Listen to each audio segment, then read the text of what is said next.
to give you the inside track and get you behind the scenes, all that beautiful stuff that stylists and designers do. You're going to give us the inside track on color now. So you look at a space in a magazine and you think, why does everything work so brilliantly?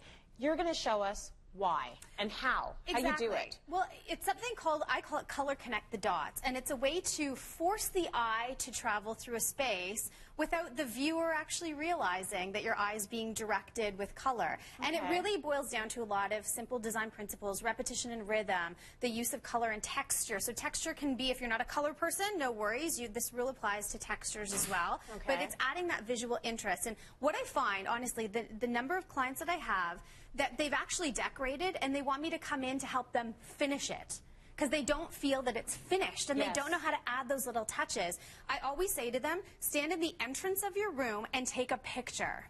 And then look at it two-dimensionally and see where your eye goes automatically and where it travels from there. And if your eye goes to the ugliest thing in the room, we need to change that. We need to redirect the eye to, like, divert attention. Or if it just goes to one place and there's nothing else to see, we need to add more interest. Or maybe it's so chaotic because you've got so much color and activity happening, we need to narrow that down. So take a 2D picture and then you can start to draw a roadmap for the eye. We have a picture. We have some examples. So this is a room, and this could be anyone's room. It looks fine to me. And you know what? There's absolutely nothing wrong with this room other than the fact that, and this is the typical, people go out and they'll go buy throw pillows, and they say, we're done, we added color. Fantastic.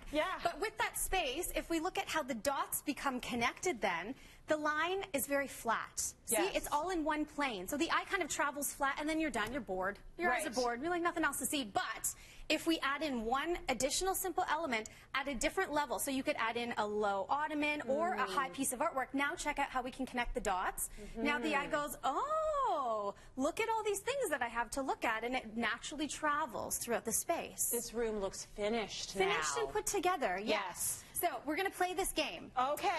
We have the everything room, but I've taken everything out in terms of the accessories and the color.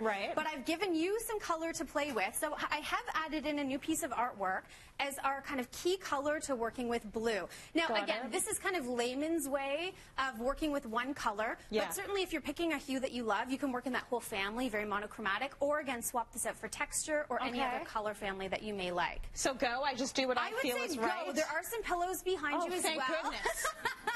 I was like, where are the pillows? So again, and I'll be your assistant. I'll be your design assistant. You can tell me what you want me to do as well. So I'm getting rid of that. Okay, so beige be gone. And I'm going to ready for some color. I'm going to do a little bit of that. Oh, I like that. I like that a lot. And then, you know what? I don't like you either. I'm going to put that. And then because I'm a designer, isn't that what you guys do? You've been paying attention. All these years are paying off. So I like things that are round and curvy like me. Right? I dig it. I dig it. So I'm going to put this here. So this is, I already like what's happening. That you're putting it off to the side of the artwork. See, if we had to put it right in front of the artwork, your visual plane, again, is just in one direction. By sliding it asymmetrically, we're kind of like now creating some rhythm. I like that. In the space with color, right? That. Are we picking this up? Yeah. Right. I like it. I like it. So now I'm going to move it.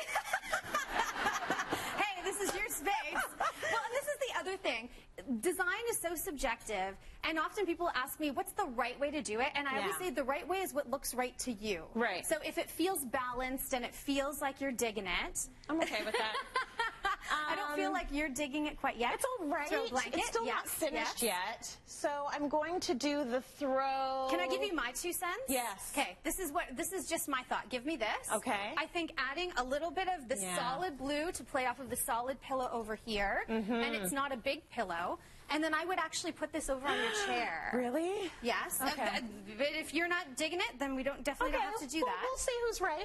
We'll take a look at the end.